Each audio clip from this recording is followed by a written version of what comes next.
Olá!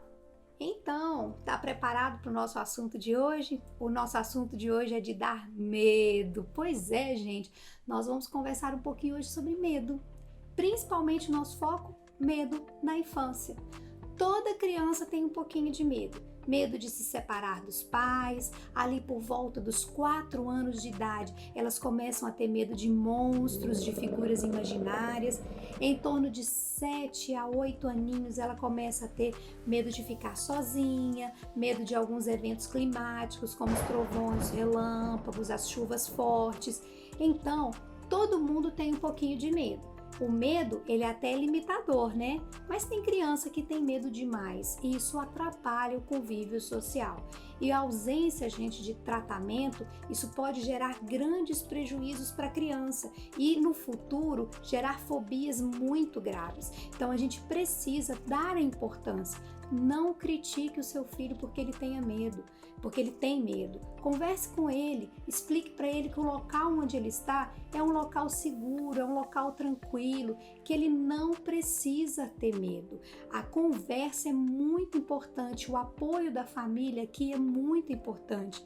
E às vezes a gente deposita confiança em medicamentos e neste caso aqui a gente não vai ter medicamento para tratar o medo. O medo, ele também vai ter que ser tratado com terapia. O que a gente pode fazer é algumas dicas interessantes dentro de casa para tentar ajudar aquela criança no medo dela, né? Quando esse medo ele chega a ser muito grande, ele precisa de um acompanhamento com uma pessoa especializada, por exemplo, como um psicólogo.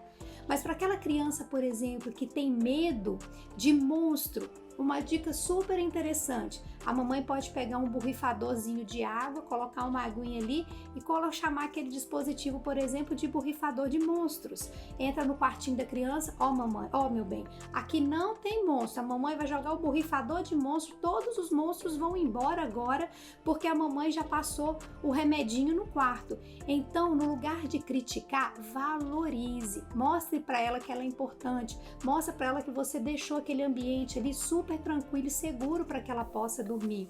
Luminárias, algumas crianças têm medo de escuro, então às vezes é necessário você manter algumas luminárias acesas à noite para que a criança possa dormir um pouco mais segura.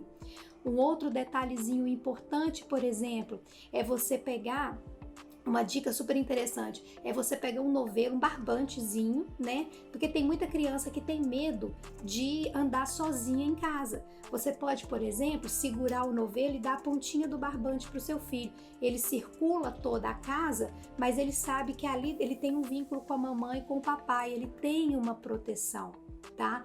Conte histórias, leia livros. Aquelas crianças maiores que têm medos mais reais, medo da morte, medo de acidente, medo de assalto, cuidado com a televisão, cuidado com o que você está deixando o seu filho assistir. Eu costumo brincar que tem alguns jornais que se você espremer sai sangue, de tanta notícia ruim que tem.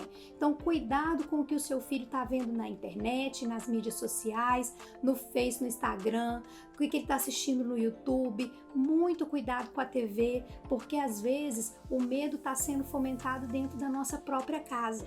Então, gente, muito cuidado, converse com seu filho, tenta atrair a atenção dele para coisas lúdicas, coisas que você sabe que geram nele tranquilidade, confianças, brincadeiras relaxantes.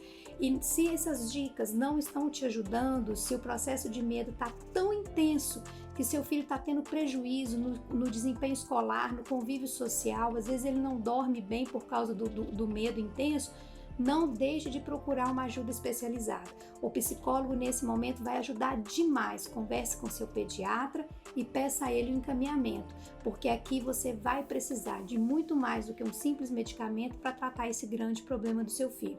Não deixe para depois, não espere uma fobia muito grande ser instalada, porque aí o tratamento é muito mais difícil, ok? Então, gostando das nossas dicas? Pois é, eu sempre vou estar esperando por vocês com uma novidade, com um vídeo super interessante. Então vai lá, se inscreve no nosso canal e é muito importante que você ative as notificações, porque só assim você vai ficar informado de todo vídeo novo que está aparecendo lá. Curta o nosso vídeo, divulgue e eu espero vocês na nossa próxima informação. Tchau, tchau!